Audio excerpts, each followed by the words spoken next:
جی بسم اللہ الرحمن الرحیم، کتاب الصلاح کا مطالعہ کر رہے تھے اور اس میں بھی خاص طور پہ نماز کے مسائل۔ لاسٹ ٹائم ہم نے ڈسکس کیا تھا نماز میں سنتوں کا بیان، یعنی نماز کے اندر کیا چیزیں مستحبات میں سے ہیں، سنن میں سے ہیں، نماز کے کچھ فرائض ہیں، کچھ پلرز ہیں اور کچھ اس کی سنن ہیں۔ ٹھیک ہے، اب ہمارا جو ٹاپک ہے وہ ہے نفل نماز۔ نفل نماز، تو نفل کو انہوں نے دو حصوں میں تقسیم کیا ہے۔ ایک نفل وہ ہے جس کو یہ کہہ رہے ہیں کہ جی مقید، اور ایک نفل وہ ہے جس کو یہ کہہ رہے ہیں مطلق۔ ان نفل کی دو قسمیں، مطلق اور مقید۔ ٹھیک ہے، مقید کی آگے انہوں نے دو قسمیں بنائی ہیں، سنت مؤکدہ اور سنت غیر مؤکدہ۔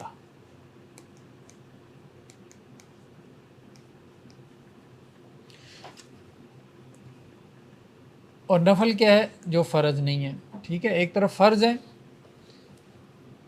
فرض کی بھی قسمیں یہ ہم آگے چل کے پڑھیں گے نا اصول فقہ میں، فرض عین اور فرض کفایہ۔ ٹھیک ہے، اور بھی کافی ساری قسمیں ہیں۔ تو عبادت میں یا فرض ہے یا نفل ہے۔ ٹھیک ہے، تو ابھی ہم نفل کی بات کر رہے ہیں نماز میں۔ تو مطلق اور مقید، مقید سے مراد جو متعین ہے، وہ نفل جو کیا ہے؟ متعین ہے، اور مطلق سے مراد جو متعین نہیں ہے۔ ٹھیک ہے، یعنی جس کی رکعتیں متعین ہیں سنت کے ذریعے سے، تو اس کو وہ مقید کہہ رہے ہیں۔ اور مطلق عام نفل جو آپ پڑھیں، بہرحال کوئی پابندی تو نہیں ہے کتنے نفل پڑھنے ہیں، کب پڑھنے ہیں۔ ٹھیک ہے، اس کو یہ مطلق نفل کہہ رہے ہیں۔ تو نفل نماز کا بیان، تطوع نفل نماز کا بیان، اس کی مشروعیت، یعنی سب سے پہلے تو یہ ثابت کرنا پڑے گا کہ نفل پڑھ سکتے ہیں آپ ہیں۔ تو یہ کہہ رہے ہیں کہ جی قیامت والے دن سب سے پہلے نماز کا حساب ہوگا۔ یہ سنن ابی داؤد کی روایت ہے۔ اور اللہ تعالیٰ کہیں گے فرشتوں سے، حالانکہ اللہ تعالیٰ بہتر جانتے ہیں، کہ میرے بندے کی نماز چیک کرو، پوری ہے یا اس میں کوئی کمی ہے۔ تو اگر تو وہ پوری ہوگی تو لکھ دیا جائے گا کہ ہاں اس کی نمازیں پوری ہیں، اور اگر اس کی فرض نمازوں میں کوئی کمی رہ گئی تو اللہ تعالیٰ کہیں گے انظروا هل لعبدی من تطوع، کوئی نفل دیکھو، اس کے نامہ اعمال میں، اس کے کھاتے میں کوئی نوافل وغیرہ دیکھو۔ تو اگر وہ نوافل ہوں گے اس کے نامہ اعمال میں، تو پھر اللہ تعالیٰ کہیں گے کہ فرائض کی جگہ ان نوافل کو رکھ دو، یعنی فرائض کی کمی ان نوافل سے پوری کر دو۔ ثم توحد الاعمال علی ذلک، پھر بقیہ تمام اعمال بھی اسی پیٹرن کے اوپر چلیں گے، یعنی ان کا بھی حساب کتاب اسی طریقے سے ہوگا کہ زکوٰۃ ہے جیسے فرض ہے، اگر اس میں کوئی کمی رہ گئی تو چلو اس کے نفلی صدقات دیکھو، اس میں سے اس کی کمی پوری کر دو۔ تو نوافل کی اہمیت اس اعتبار سے مسلم ہے کہ فرائض میں جو کمی کوتاہی رہ جاتی ہے قیامت والے دن وہ نوافل کے ذریعے سے پوری ہو جائے گی۔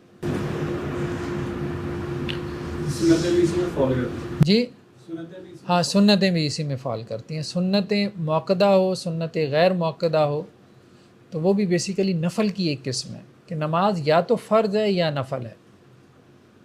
ٹھیک ہے، فرض یعنی لازم ہے یا پھر لازم نہیں ہے۔ جو لازم نہیں ہے اس کو ہم نفل کہہ رہے ہیں، جو زائد ہے، جو فرض سے زائد ہے۔ ٹھیک ہے، پھر نفل کی آگے قسمیں سنت مؤکدہ، سنت غیر مؤکدہ۔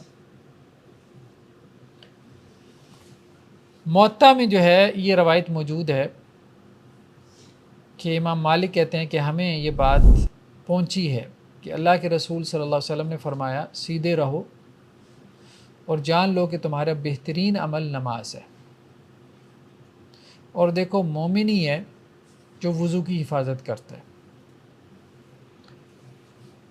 یعنی جو بندہ 24 گھنٹے وضو میں رہتا ہے نا، یہ اس کے مومن ہونے کی دلیل ہے۔ نشانی ہے. ایمان کے بغیر یہ پاسبل نہیں ہے کہ ایک بندہ باوضو رہے، ممکن نہیں ہے. تو گویا یہ بات بھی کہی گئی کہ جو 24 گھنٹے وضو سے رہتا ہے تو اس کے مومن ہونے کی گواہی دو.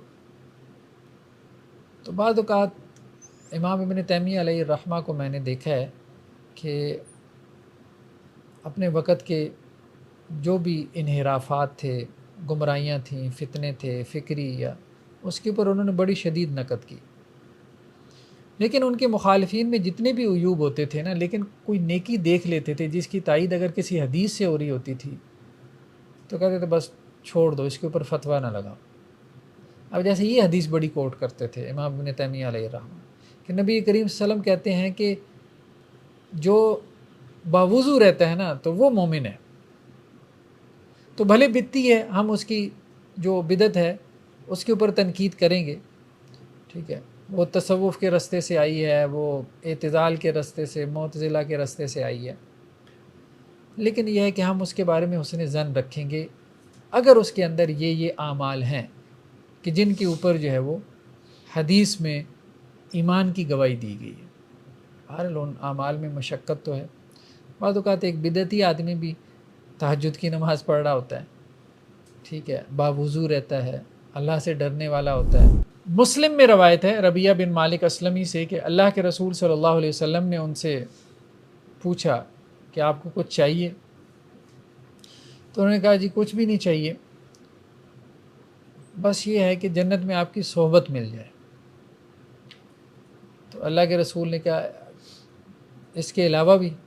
تو انہوں نے کہا نہیں کچھ بھی نہیں، بس یہی کافی ہے.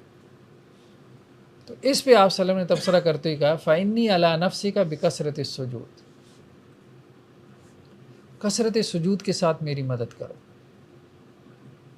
ٹھیک ہے، آپ بھی یہ چاہتے ہو، میری بھی یہ خواہش ہے کہ آپ جنت میں میرے ساتھ رہو.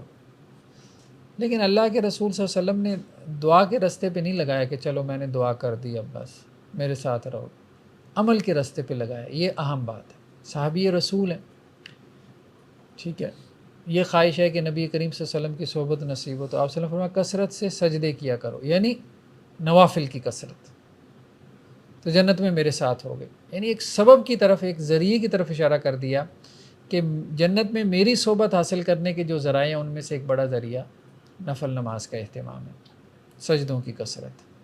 ٹھیک ہے، تو نوافل جو ہے اس کی مشروعیت، اس کی اہمیت. نیکسٹ کیا ہے کہ نفل نماز گھر میں پڑھنا زیادہ افضل ہے، پریفرڈ ہے.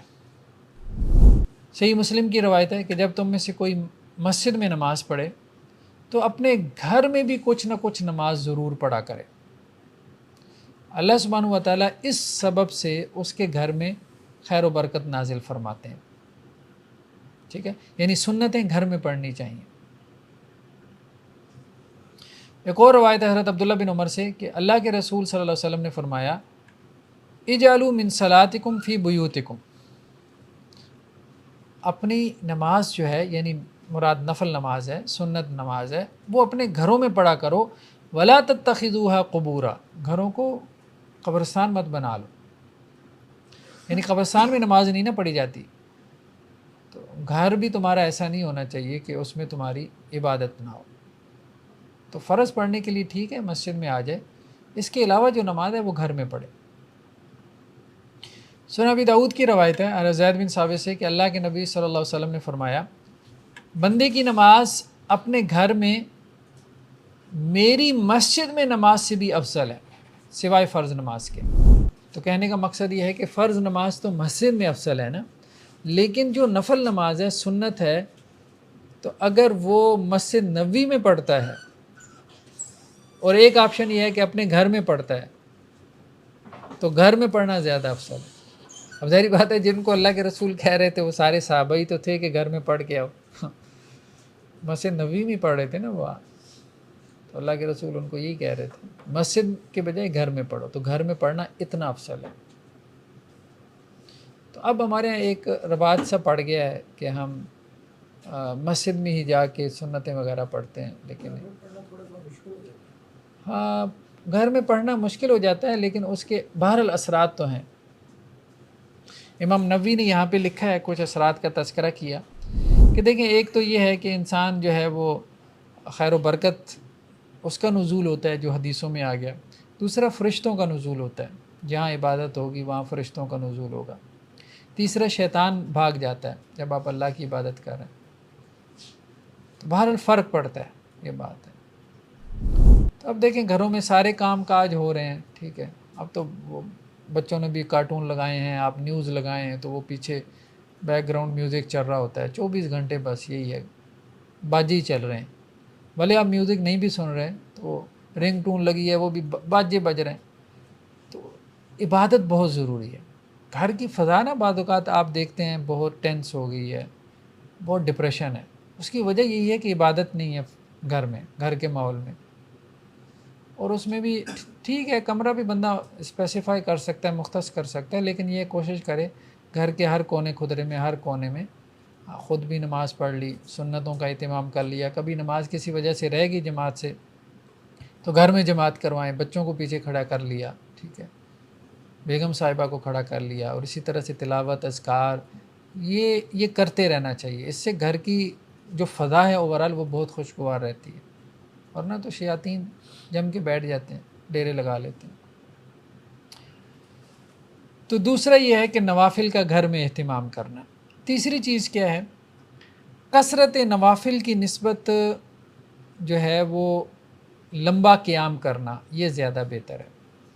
یعنی بعض لوگ تو اس طرف چلے گئے، او جی طاق راتوں میں کتنے 200 نفل پڑھے، 400 نفل پڑھے. تو کثرت کی طرف نہیں جانا، کوالٹی کی طرف جانا. یہ چیز ہمیں روایتوں میں ملتی ہے. 2 نفل پڑھ لیں وہ 20 نوافل سے بہتر ہیں کہ جن 2 نوافل میں کیا ہے، کوالٹی ہے. جی یہ ابھی جیسے آپ نے کہا کہ گھر میں ڈفرینٹ پوائنٹس کے اوپر جو ہے نماز پڑھنی چاہیے. اکثر مجھے اس سے آپ کا پرسنل پوائنٹ مجھے خیال آتا ہے کہ وہ کہا جاتا ہے کہ جی آپ بھی کمرہ جو ہے اس میں پڑھیں، بے شک ہر طرف کرٹنس وغیرہ. تو کیا اس پوائنٹ آف ویو سے یہ پریفرڈ ہے کہ ڈفرینٹ رومس میں جو ہے وہ نماز پڑھیں؟ ہاں، ڈفرینٹ روم میں پڑھنے چاہیے، ڈفرینٹ روم میں پڑھ لینا چاہیے. اس کا بڑا فرق پڑتا ہے. مطلب میں نے تو باقاعدہ اس چیز کو نا محسوس کیا ہے. ایک خاص وقت تک نا آپ ویسے اگر آپ ایک خاص جگہ پہ مطلب گھر میں نماز کی ایک خاص جگہ بھی بنا لیں تو مہینہ 1.5 مہینے بعد آپ دیکھیں گے کہ وہاں جاتی جیسے انسان کے اوپر ایک کیفیت طاری ہو جاتی ہے. تو جہاں جس جگہ عبادت کی جاتی ہے بہرحال اس جگہ کے اندر جو ہے نا ایک عجیب سا ماحول کے اندر ایک کیفیت بن جاتی ہے. یہ ہے. تو کوشش بندہ کرے کہ ہر جگہ جو ہے. فرنٹ روم اور بیک روم والے کو کوئی دیر چھوڑا جا سکتا ہے اس پوائنٹ سے؟ جی کیا ہے؟ جو فرنٹ روم اور بیک روم کا ایک کانسیپٹ ہے خواتین کے لیے، اس کو پھر تھوڑی دیر کے لیے اس کو چھوڑا جا سکتا ہے اس پرسپیکٹو میں؟ ہاں مجھے زیادہ کنسرن نہیں وہ کوئی اتنا لازم نہیں ہے، وہ کوئی اتنا لازم نہیں ہے.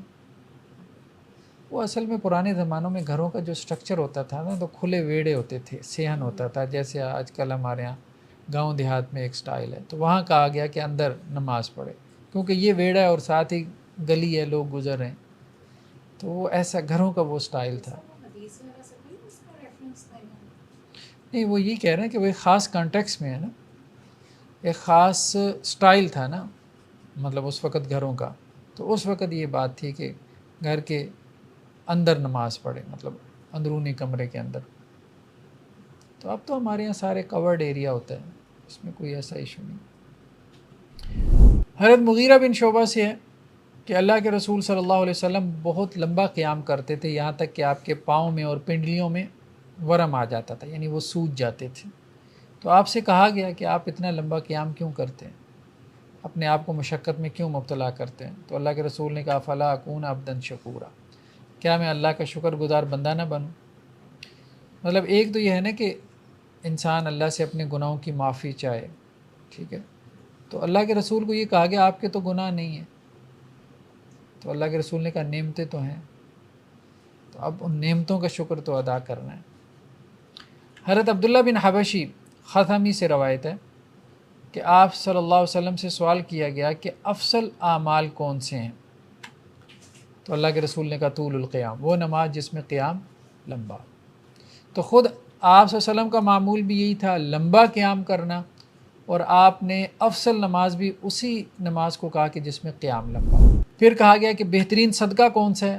اللہ کے رسول نے کہا جہد المقل، یعنی وہ صدقہ کہ مزدوری کرنے کے بعد بندہ صدقہ کرے، پسینہ نکلا ہے، پھر اس کے بعد چند روپے ہاتھ میں آئے ہیں، آپ اس میں بھی کچھ صدقہ کر دیں، مشقت کے باوجود صدقہ کرنا، یعنی تنگی میں صدقہ کرنا، اس کا بڑا اجر ہے۔ تو دیکھیں نا، کوالٹی کی وجہ سے بہرحال ایک یہ ہے کہ فراخی ہے، بندہ نکال دیتا ہے، فرق ہی نہیں پڑتا ٹھیک ہے، اور ایک یہ ہے کہ وہ نکالتے وقت 100 دفعہ سوچتا ہے کہ اس سے گھر کی فلاں ضرورت پوری ہو جائے گی، بہرحال اس کا اجر بہت بڑھ جاتا ہے، بھلے وہ رقم کم ہے، تعداد میں کم ہے۔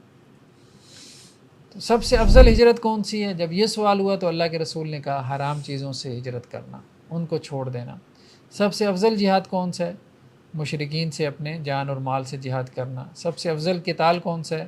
کہ جس میں انسان کا خون بہے اور اس کا گھوڑا بھی کاٹ ڈالا جائے۔ بہرحال نیکسٹ کیا ہے یہاں پہ؟ تو انہوں نے یہ بات بتائی کہ لمبا قیام، ٹھیک ہے، کوالٹی کس میں؟ لمبے قیام میں، نوافل کی کوالٹی، اور اس کا اہتمام کرنا زیادہ ضروری ہے بنسبت نوافل کی کثرت اور ان کی تعداد کی۔ نیکسٹ کیا ہے؟ نوافل میں بیٹھ جانا، یعنی بیٹھ کر نفل پڑھنا، تو اس کی گنجائش ہے۔ روایتوں میں ہمیں ملتا ہے کہ نوافل میں آپ بیٹھ سکتے ہیں، اگرچہ جو کھڑے ہو کے نفل نماز پڑھتا ہے تو اس کا ثواب زیادہ ہے، اور بیٹھ کر نماز پڑھنے سے اس کا ثواب کم ہو جاتا ہے، لیکن اس کی اجازت ہے۔ لیکن اجازت کا مطلب یہ بھی نہیں کہ معمولی بنا لیا جائے۔ اب ہمارے ہاں جیسے لوگ خاص طور پہ جو بریلوی مکتب فکر کی مساجد ہوتی ہیں گاؤں دیہات میں، تو وہاں وہ لوگ پھر نفل بیٹھ کے ہی پڑھتے ہیں، یعنی اس کو معمول بنا لیتے ہیں۔ کبھی تھکاوٹ ہے، کھڑے ہونے کی ہمت نہیں ہے، تو بندہ بیٹھ کے پڑھ لے، کوئی حرج نہیں۔ افضلیت کا معاملہ ان میں زیادہ سمجھتے ہیں کہ بیٹھ کے پڑھنا نہیں، بیٹھ کے پڑھنا تھکاوٹ کے سبب سے تھا اور بڑھاپے کے سبب سے تھا۔ جو آپ نے فرمایا کہ بریلوی مکتب، یہ اب جو ہے نا بیٹھ کے نوافل جو پڑھتے ہیں اس کو افضل سمجھتے ہیں، لیکن روایتوں میں یہ نہیں ہے کہ بیٹھ کے نفل پڑھنا افضل ہے۔ روایتوں میں تو واضح طور پہ موجود ہے کہ کھڑے ہو کے پڑھنے سے ثواب پورا ہے، بیٹھ کے پڑھنے سے آدھا ہے۔ اور بیٹھ کے پڑھنا جو ہے یہ بھی روایتوں میں واضح طور پہ موجود ہے کہ یہ کسی سبب سے تھا، جیسے تھکاوٹ یا بڑھاپا طاری ہو گیا۔ حضرت علقمہ سے ہے، وہ کہتے ہیں میں نے حضرت عائشہ رضی اللہ عنہ سے کہا کہ اللہ کے رسول 2 رکعتوں میں بیٹھ کے کیسے نماز پڑھتے تھے؟ تو حضرت عائشہ نے کہا رضی اللہ عنہ کہ اللہ کے رسول قرات کرتے تھے، یعنی بیٹھ کے نماز پڑھتے تھے، قرات کرتے تھے، لمبی قرات کرتے تھے۔ جب رکوع کا وقت آتا تھا تو آپ کھڑے ہو جاتے تھے، پھر رکوع کرتے تھے، یعنی قیام میں بیٹھے ہیں لیکن رکوع پھر کیا کیے؟ کھڑے ہو کے کیے، پھر قوما کیا، پھر سجدے میں چلے گئے، ٹھیک ہے۔ اسی طرح حضرت عائشہ رضی اللہ عنہ سے روایت ہے کہ میں نے اللہ کے رسول صلی اللہ علیہ وسلم کو دیکھا کہ آپ رات کی نماز جو ہے وہ بیٹھ کے پڑھ رہے تھے، لیکن کب؟ جب آپ کے اوپر بڑھاپا طاری ہو گیا، ٹھیک ہے، یعنی آپ صلی اللہ علیہ وسلم نے بڑھاپے کے علاوہ کبھی رات کی نماز بیٹھ کے نہیں پڑھی۔ آخر عمر میں جا کے جب جسم بھاری ہو گیا تو پھر آپ رات کی نماز یعنی تہجد کی نماز بیٹھ کے پڑھا کرتے تھے۔ تو اللہ کے رسول بیٹھتے تھے، قرات کرتے تھے، یہاں تک کہ جب 30 یا 40 آیات باقی رہ جاتی تھیں تو آپ کھڑے ہو جاتے تھے، یعنی ہم نے تو پڑھنی 30-40 ہوتی ہیں، تو اللہ کے رسول صلی اللہ علیہ وسلم کا تو اب بہت لمبا تھا نا، وہ بہت لمبا تھا، ٹھیک ہے، لمبی قرات ہوتی تھی۔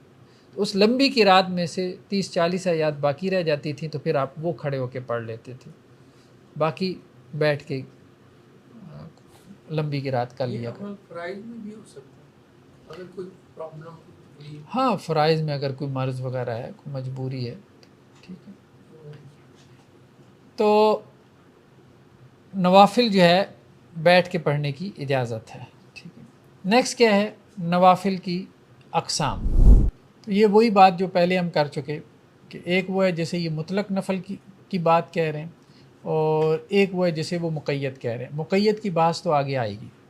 جو مطلق نفل ہے، اب اس میں ظاہری بات ہے تعداد تو مقرر نہیں ہے، یعنی عام جسے ہم نفل کہہ دیتے ہیں۔ اب وہ نفل نماز بندہ 100 پڑھے رکھتے ہیں، 1000 پڑھے، 200 پڑھے، 400 پڑھے، اس کے اوپر ہے، ٹھیک ہے، ممنوع اوقات نہ ہو۔ لیکن یہاں پہ یہ ایک روایت لے کے آئے ہیں، وہ روایت بہرحال قابل غور ہے. اس میں یہ ہے کہ اس میں جفت اور طاق کا بھی کوئی مسئلہ نہیں ہے، لیکن یہ روایت اصل میں ایک صحابی کا فعل ہے. اللہ کے رسول صلی اللہ علیہ وسلم سے ہمیں جو معمول ملتا ہے وہ یہ ہے کہ جیسے سنتوں میں، سنت موقدہ ہوں یا غیر موقدہ ہوں، کہ آپ صلی اللہ علیہ وسلم نے جفت کا اہتمام کیا، یعنی 2 پڑھیں یا 4 پڑھیں یا 6 پڑھیں، یا ایون تراویح میں آپ کہیں کہ وہ تو وطر کے ذریعے اس کو طاق بنایا نا، رکعتیں آپ نے 2 کر کے ہی پڑھی، ٹھیک ہے، جو نفل نماز کی ہیں. تو اس لیے زیادہ بہتر معلوم ہوتا ہے کہ یہ رکعتیں جفت میں ہوں.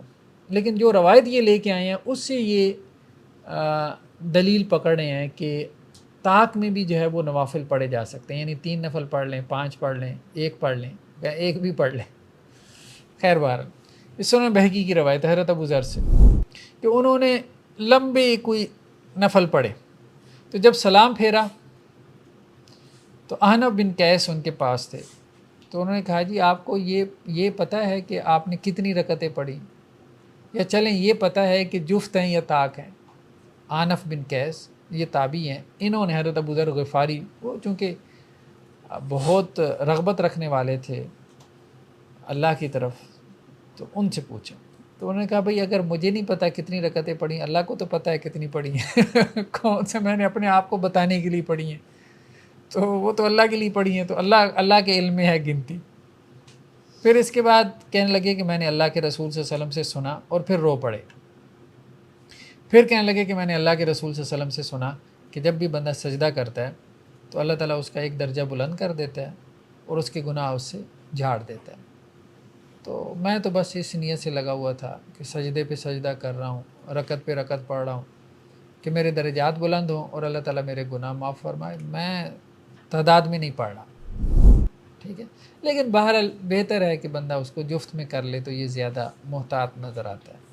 باقی ٹھیک ہے، واللہ عالم. اگر کوئی اللہ کے عبادت میں آپ یوں کہہ لیں کہ جی اتنا ڈوبا ہوا ہے، اتنا مستغرق ہے کہ اسے رکعات کی بھی پرواہ نہیں، چلیں ٹھیک ہے، اللہ کی عبادت کر رہے ہیں تو کوئی حرج نہیں. یہ جو بظاہر اس روایت سے یہ معلوم ہو رہا ہے رکعتیں پڑھی ہیں انہوں نے ایک سلام کے ساتھ پڑھی ہیں، ایک سلام کے ساتھ اتنی رکعتیں پڑھی ہیں نا، اسی لیے تو انہوں نے کہا ہے نا کہ آپ کو پتہ ہے کہ آپ نے کتنی رکعتیں پڑھی. صحابی کا قول محل حجت تو نہیں بن سکتا، صحابی کا فعل ہاں حجت نہیں ہے، ٹھیک ہے. حجت مین بائنڈنگ نہیں ہے، لیکن اگر کوئی لینا چاہے تو چلے لے سکتے. سر موقوف روایات جو ہے وہ مطلب وہ لازم نہیں ہوتی. سر اگر اللہ کے نبی کے سامنے کام کیا ہو ہاں پھر وہ سنت بن جاتی ہے نا. ویسے تو یہ فعل صحابی ہے، ٹھیک ہے. انہوں نے استدلال کیا ہے، انہوں نے آگے حدیث سے استدلال کیا کہ اللہ کے رسول صلی اللہ علیہ وسلم سے میں نے یہ سنا کہ جب بندہ سجدہ کرتا ہے تو گناہ معاف ہوتا ہے. تو میں تو بس اس نیت سے لگا ہوا تھا کہ سجدے پہ سجدہ کیے جا رہا ہوں، ٹھیک ہے. وہ انہوں نے بھی استدلال پہلے کیا جو ہم نے پڑھا ہے وہ قیام کی جو فعلیت بیان کی گئی، جی. یہاں سجدے دونوں یہاں کثرت سجود کی ہے، یہاں کثرت سجود کی ہے، تو انہوں نے کثرت سجود کو کا جو ہے وہ اہتمام کیا. تو بہرحال کثرت سجود کے بارے میں بھی روایتیں موجود ہیں. فرضوں میں ایسا نہیں ہوگا. جی فرضوں میں ایسا نہیں ہوگا. ہاں فرضوں میں نہیں، فرائض تو متعین ہیں. ہاں وہ روایت جو صحابی تک پہنچ جائے تو اس کو ہم موقوف روایت کہتے ہیں. نیکسٹ کیا ہے، یہ تو تھا مطلق نفل کے بارے میں کچھ باتیں. اب یہ ہے مقید نفل، یعنی جو متعین نوافل ہیں، جیسے سنتیں ہیں، سنت موقدہ، سنت غیر موقدہ. فجر کی سنتیں، فجر کی 2 سنتوں میں اس کی کافی زیادہ فضیلت آئی ہے حدیثوں کے اندر، ٹھیک ہے. ایک روایت میں صحیح مسلم کی کہ اللہ کے رسول نے فرمایا کہ یہ مجھے دنیا سے، یعنی تمام دنیا سے زیادہ محبوب ہے فجر کی 2 سنتیں. ایک اور روایت میں ہے کہ فجر کی 2 رکعتیں نہ چھوڑو بھلے گھوڑے تمہیں روند رہے ہوں. اس سے مراد کیا ہے، یعنی میدان جنگ میں بھی ہو تو فجر کی 2 سنتیں نہیں چھوڑنی، گھوڑے تمہیں روند رہے ہوں، ٹھیک ہے.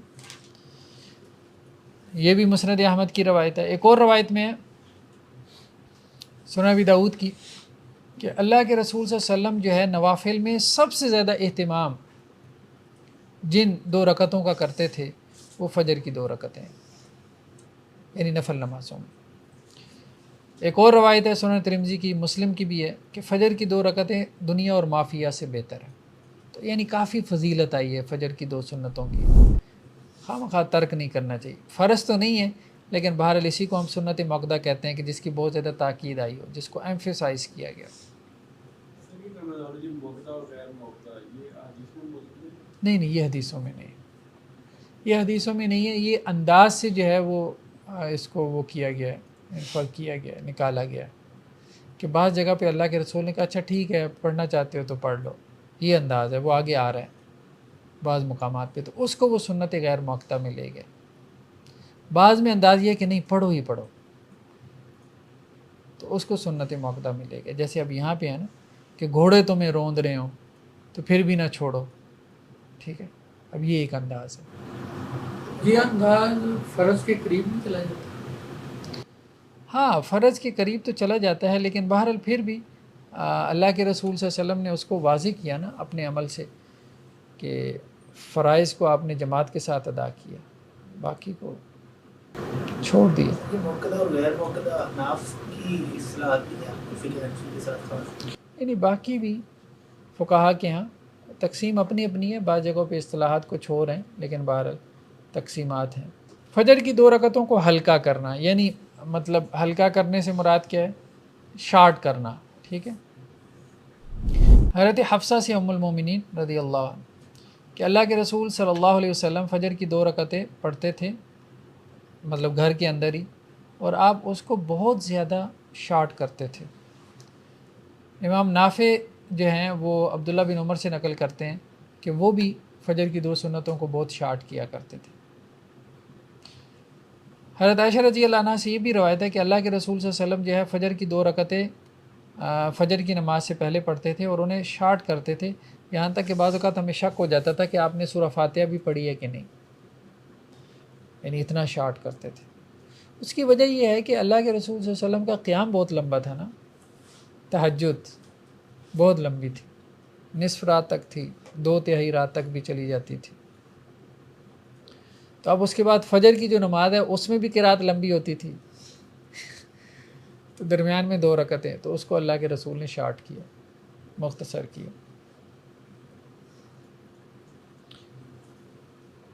حضرت عائشہ رضی اللہ عنہ سے روایت ہے کہ اللہ کے رسول صلی اللہ علیہ وسلم کا فجر کی 2 رکعتوں میں جو قیام ہوتا تھا یعنی سنتوں میں، وہ اتنا ہی ہوتا تھا جتنی دیر میں سورہ فاتحہ پڑھی جا سکتی ہے، ٹھیک ہے، مطلب مختصر تھا، یعنی لمبی تلاوت نہیں کی، کہنے کا مقصد یہ ہے فجر کی 2 سنتوں میں اللہ کے رسول نے لمبی تلاوت نہیں کی، اصل مقصود یہی، باقی یہ نہیں ہے کہ سورہ فاتحہ جو ہے وہ صرف پڑھی باقی تلاوت نہیں کی، ایسا نہیں ہے۔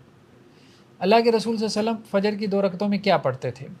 حضرت عائشہ سے ہے کہ آپ صلی اللہ علیہ وسلم فجر کی 2 رکعتوں میں سنتوں میں پہلی رکعت میں قل یا ایھا الکافرون اور دوسری میں قل ھو اللہ احد، یہ 2 صورتیں پڑھتے تھے۔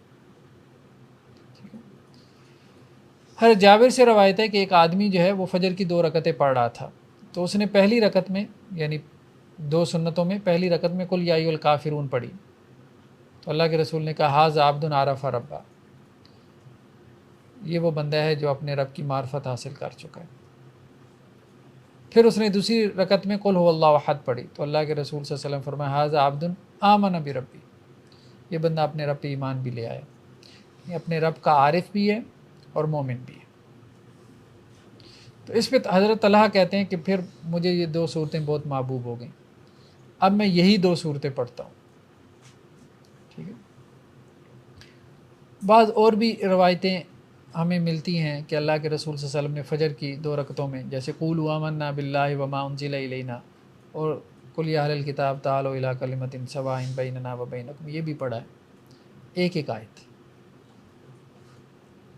نیکسٹ کیا ہے؟ فجر کی 2 سنتوں کے بعد دعا کرنا۔ دعا کے بارے میں جو روایتیں ضعیف ہیں، لیکن بہرحال دعا تو کوئی حرج نہیں ہے۔ ہم نے کہا تھا کہ ضعیف روایت بھی ہو تو بہرحال دعا تو آپ کسی وقت بھی کر سکتے ہیں اور کچھ بھی الفاظ سے کر سکتے ہیں، اس میں کوئی پابندی نہیں۔ تو روایتوں میں کیا ملتا ہے کہ آپ صلی اللہ علیہ وسلم نے فجر کی 2 رکعتیں پڑھی اور اس کے بعد بیٹھے بیٹھے یہ دعا کی، اللہم رب جبرائیل و اسرافیل و میکائیل و محمد نبی صلی اللہ علیہ وسلم اعوذ بک من النار، جبریل، میکائیل، اسرافیل، محمد صلی اللہ علیہ وسلم کے رب، میں آپ سے جہنم کی پناہ مانگتا۔ نیکسٹ کیا ہے؟ فجر کی 2 رکعتوں کے بعد لیٹ جانا، یعنی سستانے کے لیے۔ اب وہ بھی اس لیے تھا کہ رات بھر کے تھکے ہوئے تھے، محنت کی ہے، اگر آپ نے مشقت کی ہے، تہجد کی نماز پڑھی ہے لمبی چوڑی، تو پھر اس میں کیا ہے کہ فجر کی 2 سنتوں کے بعد بندہ ذرا دائیں کروٹ پہ قبلہ رخ ہو کے لیٹ جائے، ٹھیک ہے۔ تو اللہ کے رسول صلی اللہ علیہ وسلم کے بارے میں آتا ہے، ام المومنین حضرت عائشہ رضی اللہ عنہ فرماتی ہیں کہ آپ صلی اللہ علیہ وسلم جب فجر کی 2 رکعتیں پڑھ لیتے تھے تو اپنے دائیں پہلو پہ لیٹ جاتے تھے، یعنی سوتے نہیں تھے، لیٹ جاتے تھے۔ ایک اور روایت میں حضرت عائشہ رضی اللہ عنہ سے کہ آپ صلی اللہ علیہ وسلم جب فجر کی 2 رکعتیں پڑھ لیتے تھے تو اگر میں سو رہی ہوتی تھی تو آپ لیٹ جاتے تھے، اور اگر میں جاگ رہی ہوتی تھی تو پھر مجھ سے باتیں کر لیا کرتے تھے، ٹھیک ہے۔ تو کبھی آپ لیٹ گئے، کبھی آپ نہیں بھی لیٹے۔ تو اس سے بعض اہل علم نے کہا کہ یہ بھی سنت ہے، مستحب ہے۔ تو بعض نے کہا کہ نہیں، اس کا تعلق جو ہے وہ استحباب سے نہیں ہے، یہ ایک بشری تقاضے کے تحت تھا، یہ کوئی عبادت کی نیت سے نہیں تھا، ٹھیک ہے۔ تو خیر بہرحال جو اہل علم اس بات کے قائل ہیں کہ یہ بھی ایک سنت ہے فجر کی 2 سنتوں کے بعد، لیکن وہ یہ کہتے ہیں کہ یہ گھر میں لیٹنا سنت ہے، مسجد میں نہیں۔ ہم مسجد میں جائیں، بعض اوقات اہل حدیث مساجد میں نا ساری لمبے پڑے ہوتے ہیں، تو ایک عجیب سا منظر بن جاتا ہے۔ اللہ عالم کوئی روایت نظر سے گزری نہیں، بلکہ یہاں یہ جو روایت لے کے آئے نا حضرت عبداللہ بن عمر سے، ابن ابی شیبہ کی، وہ کہتے ہیں کہ حضرت عبداللہ بن عمر جب مسجد میں کسی کو دیکھتے تھے نا لیٹا ہوا ہے تو اس کو کنکریاں مارتے تھے۔ لیٹنے کی جگہ یہ نہیں ہے، کیونکہ اللہ کے رسول نے تو سنتیں گھر سے پڑھی ہیں، گھر سے پڑھ کے آئے تھے، تو گھر سے کوئی پڑھ کے جائے تو ٹھیک ہے۔ تو امام احمد بن حنبل سے سوال ہوا اس کے بارے میں کہ فجر کی 2 سنتوں کے بعد جو لیٹنا ہے، انہوں نے کہا دیکھو میں تو نہیں کرتا، لیکن کوئی کر لے تو ٹھیک ہے۔ تو مطلب یہ ہے کہ یہ ایک اختلاف ہے کہ یہ سنت جو ہے یہ کسی بشری تقاضے کے تحت تھا یا اس کو بطور عبادت کیا گیا، یعنی بعض مقصد صرف تھکاوٹ دور کرنا تھا یا باقاعدہ اس کو کوئی عبادت کے لیے کیا گیا۔ تو اس اختلاف کی وجہ سے کچھ اہل علم نے اس کو سنت بنایا، کچھ نے نہیں بنایا۔ فجر کی 2 سنتوں کی قضا حضرت ابو ہریرہ سے ہے کہ جس نے فجر کی 2 رکعتیں نہیں پڑھی تو جب سورج طلوع ہو جائے تو پھر اس وقت جو ہے وہ پڑھ لے، ٹھیک ہے۔ ہمارے جو اہل حدیث تو لوگ ہیں وہ اپنے فرضوں کے فوراً بعد پڑھ ہاں وہ بھی آگے روایت آ رہی ہے۔ قیس بن عمر سے روایت ہے کہ وہ صبح نکلے اور اللہ کے رسول صلی اللہ علیہ وسلم کے ساتھ انہوں نے فجر کی نماز پڑھی، لیکن فجر کی 2 رکعتیں وہ نہیں پڑھ پائے تھے۔ تو جب اللہ کے رسول صلی اللہ علیہ وسلم نے نماز پڑھوا دی تو آپ صلی اللہ علیہ وسلم نے ان کو دیکھا کہ وہ 2 رکعتیں پڑھ رہے ہیں، تو آپ صلی اللہ علیہ وسلم نے سوال کیا بھائی یہ کیا پڑھا ہے؟ ما هذه الصلاۃ، یعنی ہمارے ساتھ تم نے نماز پڑھی، پھر ہماری نماز کے بعد پھر نماز کون سی پڑھی ہے؟ تو انہوں نے بتایا کہ جی میری فجر کی 2 رکعتیں رہ گئی تھیں۔ فسکت النبی صلی اللہ علیہ وسلم ولم یقل شیئا، تو اللہ کے نبی خاموش ہو گئے اور آپ نے کچھ نہیں کہا۔ تو یہاں سے وہ دلیل پکڑتے ہیں۔ یہ حدیث سند ہاں مسند احمد کی روایت ہے، ٹھیک ہے، اسناد حسن۔ جہاں میں اس کو ایک ہوتا ہے ثبوت اختیار کرنا ایسے، اور ہے اوپر کہا کہ ماں حال، یعنی کہ آپ نے اس کو objection کیا ویسے خاموش رہ گئے، کوئی بات نہیں ہے، لیکن ایسے ہی ہے۔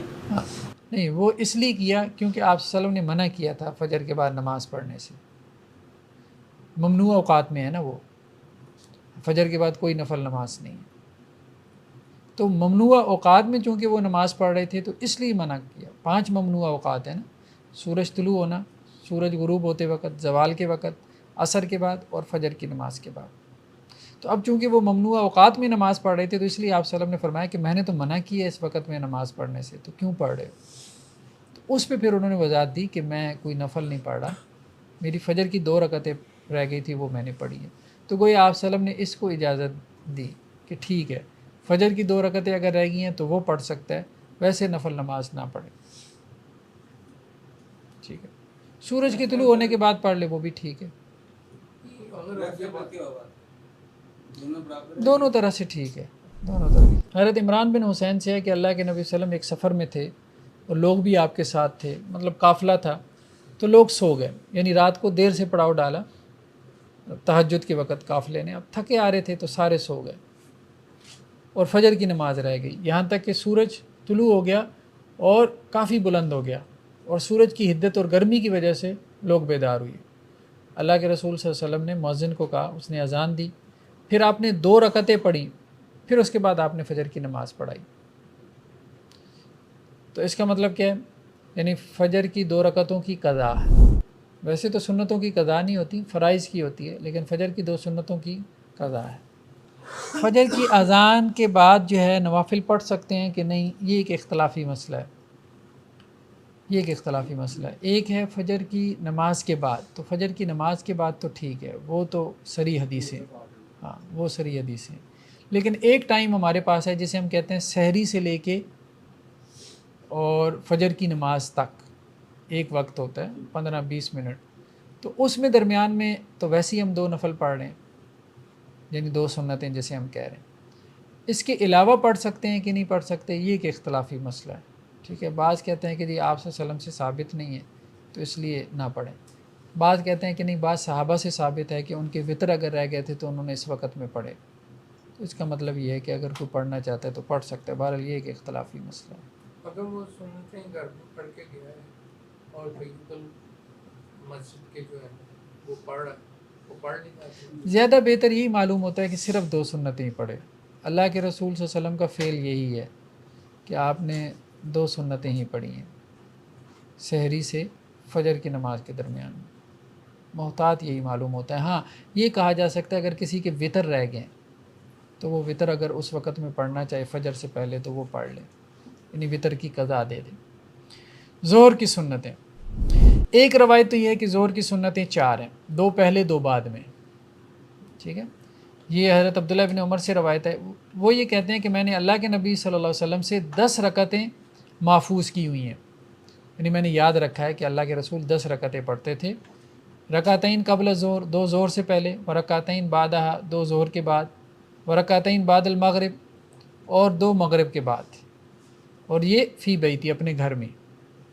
ورکعتین بعد العشاء فی بیتی، عشاء کے بعد بھی 2 رکعتیں. ورکعتین قبل صلاۃ الصبح، اور 2 رکعتیں صبح سے پہلے، تو 10 رکعتیں. یہ بخاری کی روایت ہے. تو ایک یہ ہے کہ 2 فرائض سے پہلے ہیں سنتیں، 2 فرائض کے بعد ہیں. دوسری کیا ہے کہ ظہر کی سنتیں 6 ہیں.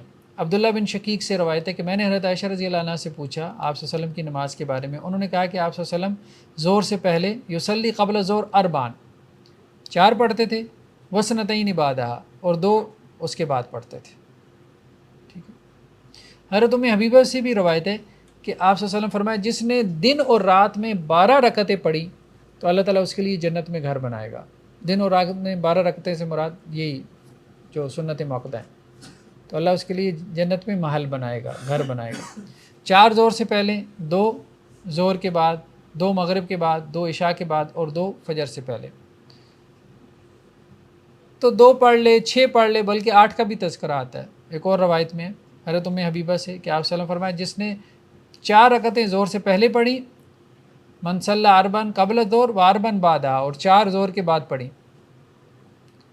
تو اللہ سبحانہ و تعالیٰ جہنم کی آگ اس پہ حرام قرار دے دے، جہنم میں جانا اس کے لیے حرام ہو جائے گا. ٹھیک ہے. یہ بھی مسند احمد کی روایت ہے. تو 4، 6 اور 8.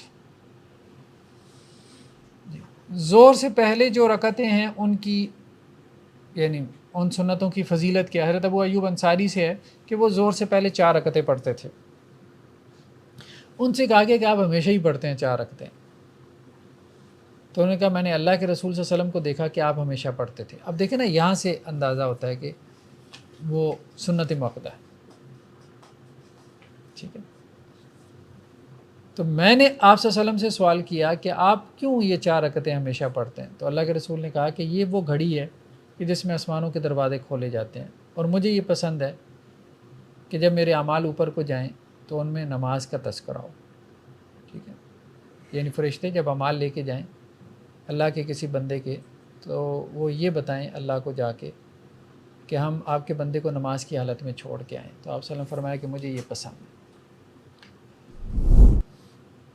تو بہرحال اس میں یہ کہہ رہے ہیں کوئی تعارض نہیں ہے، کوئی کنٹرڈکشن نہیں ہے کہ ظہر سے پہلے 2 رکعتیں ہیں یا 4 رکعتیں ہیں۔ حضرت عائشہ رضی اللہ عنہ کی روایت میں اور ام المومنین ام حبیبہ کی روایت میں کیا ہے، یعنی امہات المومنین کی روایتوں میں 4 رکعتیں آپ نے پڑھی، تو اس سے بعد اہل علم نے کہا کہ گھر میں آپ 4 رکعتیں پڑھتے تھے۔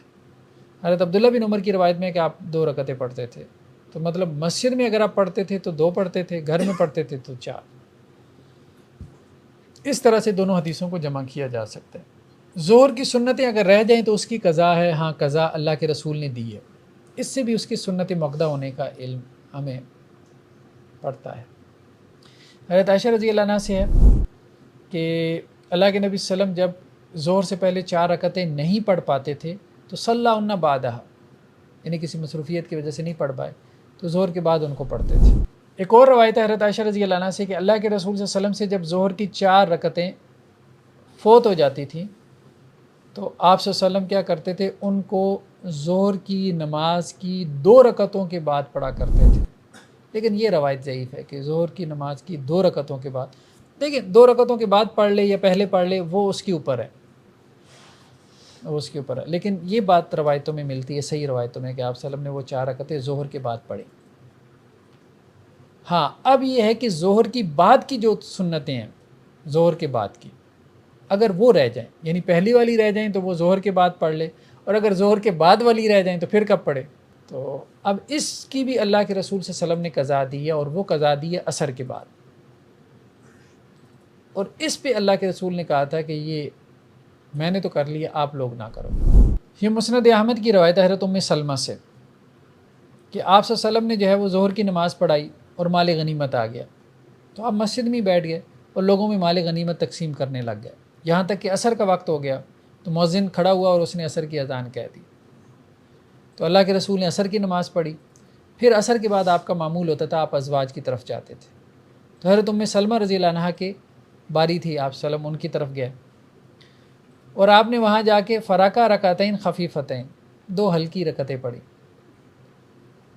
تو وہ کہتی ہیں کہ ہم نے کہا اللہ کے رسول کیا نئی نماز نازل ہو گئی ہے، اس وقت میں آپ نماز پڑھ رہے ہیں، آپ تو نہیں پڑھتے بلکہ آپ تو روکتے ہیں اس وقت میں نماز پڑھنے سے، تو کیا کوئی نیا حکم آ گیا؟ تو اللہ کے رسول نے کہا نہیں، بلکہ یہ ظہر کے بعد کی 2 رکعتیں تھیں تو میں مصروف ہو گیا تھا مال غنیمت کی تقسیم میں، تو وہ رہ گئی تھیں، تو اب مجھے یہ اچھا نہیں لگا کہ میں یہ 2 رکعتیں چھوڑوں، تو میں نے وہ ادا کی۔ بات دوسری روایتوں میں ہے کہ آپ نے اور صحابہ کو کہا کہ تم نہ پڑھو عصر کے بعد نفل نماز، کیونکہ آپ وسلم کا معمول یہی تھا کہ آپ اس کی قضا دیتے تھے، تو مطلب یہ ہے کہ 2 رکعتوں کی وہ تو ممنوع وقت کی وجہ سے منع کیا نا، لیکن بعد میں اگر کوئی قضا دے دے مغرب کے بعد تو کوئی حرج نہیں، جن اوقات میں نوافل وغیرہ پڑھے جا سکتے ہیں۔ مغرب کی سنتیں 2 رکعتیں ہیں فرض کے بعد، اور اس میں جو ہے وہ پہلی رکعت میں قل یا ایھا الکافرون اور دوسری رکعت میں قل ھو اللہ احد، یعنی فجر میں بھی اور مغرب میں بھی۔ عبداللہ بن مسعود رضی اللہ عنہ سے روایت ہے، وہ یہ کہتے ہیں کہ مجھے نہیں یاد کہ کتنی مرتبہ، یعنی 20 مرتبہ میں نے رسول اللہ صلی اللہ علیہ وسلم کو مغرب کی 2 رکعتوں میں اور فجر کی 2 سنتوں میں یہ 2 صورتیں پڑھتے ہوئے دیکھا، قل یا ایھا الکافرون اور قل ھو اللہ احد۔ محمود بن لبید سے روایت ہے کہ اللہ کے رسول صلی اللہ علیہ وسلم بنو عبد اشہل کے پاس آئے اور انہیں مغرب کی نماز پڑھائی، جب آپ نے سلام پھیرا تو اللہ کے رسول نے کہا اس کے بعد اب 2 رکعتیں پڑھنی ہیں لیکن اپنے گھروں میں جا کے پڑھو، تو مغرب کے بعد 2 رکعتیں اس کی بھی اللہ کے رسول نے تاکید کی۔ سنت العشاء اس کا بھی تذکرہ گزر چکا، ٹھیک ہے، 2 رکعتیں ہیں عشاء کی نماز کے بعد۔ نیکسٹ کیا ہے؟ سنت غیر موقدہ۔ سنت غیر موقدہ میں یہ ہے کہ عصر سے پہلے 2 رکعتیں پڑھے یا 4 رکعتیں پڑھے۔ اچھا، عصر سے پہلے جو 4 رکعتیں والی روایتیں ہیں وہ ساری ضعیف ہیں، لیکن یہ کہتے ہیں کہ وہ ضعیف روایتیں مل کے حسن درجے کو پہنچ جاتی ہیں، اگر کوئی پڑھنا چاہے تو پڑھ سکتے ہیں۔ ایک تو عبداللہ بن عمر سے روایت ہے سنن ابی داؤد کی، سنن ترمذی کی بھی، کہ اللہ تعالیٰ رحم فرمائے اس بندے پہ کہ جس نے عصر سے پہلے 4 رکعتیں پڑھی. آپ صلی اللہ علیہ وسلم نے رحمت کی دعا کی. ایک اور روایت ہے سنن نسائی کی، سنن ابن ماجہ کی، کہ آپ صلی اللہ علیہ وسلم جو ہے وہ عصر سے پہلے 4 رکعتیں پڑھتے تھے، اور وہ 4 رکعتیں بھی 2 سلام کے ساتھ پڑھتے تھے، یعنی 2 کر کے پڑھتے تھے. ٹھیک ہے. اچھا 2 رکعتیں بھی پڑھ سکتا ہے، اس کی کوئی دلیل متعین دلیل نہیں ہے، ایک عمومی دلیل ہے. اللہ کے رسول کی یہ حدیث ہے، آگے بھی آئے گی. بین کل اذانین صلاۃ، 2 اذانوں کے درمیان، ہر 2 اذانوں کے درمیان نماز ہے. 2 اذانوں سے کیا مراد ہے؟ اذان اور اقامت، تکبیر. ٹھیک ہے. 15 منٹ کا وقفہ ہوتا ہے. تو اللہ کے رسول نے کہا جب بھی اذان اور اقامت ہو تو اس کے درمیان میں نماز ہے. ٹھیک ہے. فجر کی تو ویسے ہی سنتیں ہیں، اور ظہر کی بھی ہم پڑھتے ہیں، تو آپ عصر، مغرب اور عشاء میں بھی پڑھ سکتے ہیں. ٹھیک ہے. رکعتان قبل المغرب، مغرب سے پہلے 2 رکعتیں. عبداللہ بن مغفل سے روایت ہے کہ اللہ کے نبی صلی اللہ علیہ وسلم نے فرمایا صلو قبل المغرب، صلو قبل المغرب، مغرب سے پہلے نماز پڑھو، مغرب سے پہلے نماز پڑھو. اور تیسری مرتبہ آپ نے کہا لمن شاء، جو چاہے، جو چاہے وہ پڑھے. اور اللہ کے رسول کو یہ اندیشہ تھا کہ لوگ اس کو سنت نہ سمجھ لیں، یعنی سنت موقدہ. صحیح ابن حبان کی روایت میں ہے کہ اللہ کے رسول نے مغرب سے پہلے 2 رکعتیں پڑھی. صحیح مسلم کی روایت ہے عبداللہ ابن عباس سے، یہ تھوڑی سی کمپلیکیٹڈ روایت ہے. اس میں یہ ہے کہ جی ہم 2 رکعتیں پڑھتے تھے قبل غروب الشمس، سورج غروب ہونے سے پہلے. یہ درست معلوم نہیں ہوتا، یعنی مغرب کی 2 رکعتیں سورج غروب ہونے سے پہلے نہیں. بعض روایتوں میں الفاظ ہیں قبل المغرب، مغرب سے پہلے، یعنی مغرب سے پہلے مراد مغرب کی نماز سے پہلے، صلاۃ مغرب سے پہلے. غروب شمس سے پہلے یعنی آپ جلدی آ گئے تو وہ تو ویسے ممنوع اوقات میں آ جاتا ہے. اس وقت میں مغرب کی 2 رکعتیں، اگرچہ بعض فقہا اس طرف چلے گئے ہیں، لیکن یہ زیادہ جو ہے نا وہ مطلب مناسب معلوم نہیں ہوتا. بظاہر یہ محسوس ہوتا ہے کہ راوی کا وہم ہے، یہ قبل غروب الشمس نہیں، قبل المغرب کی بات ہو رہی تھی. اور یہ ہے کہ اللہ کے رسول صلی اللہ علیہ وسلم ہمیں دیکھتے تھے تو نہ ہمیں حکم دیتے تھے اور نہ ہمیں منع کرتے تھے، یعنی وہ سنت موقدہ نہیں ہے نا، اس لیے. عصر سے پہلے سنتیں وہ تو ایک ہی سلام کے ساتھ 4 پڑھتے ہیں. عصر سے پہلے جو ہیں وہ 2 کر کے پڑھ لیں، 4 اکٹھی بھی پڑھ لیں تو کوئی حرج نہیں. زیادہ بہتر یہی ہے کہ 2 کر کے پڑھیں.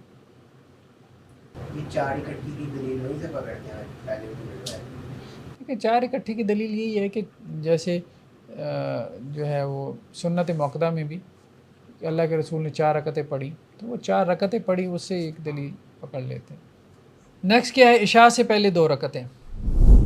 وہی عبداللہ بن مغفل کی روایت ہے کہ آپ صلی اللہ علیہ وسلم فرمایا ہر 2 اذانوں کے درمیان نماز ہے، ہر 2 اذانوں کے درمیان نماز ہے. پھر آپ نے تیسری مرتبہ یہ کہا جو چاہے وہ پڑھ لے، یعنی یہ بھی سنت غیر موقدہ ہے.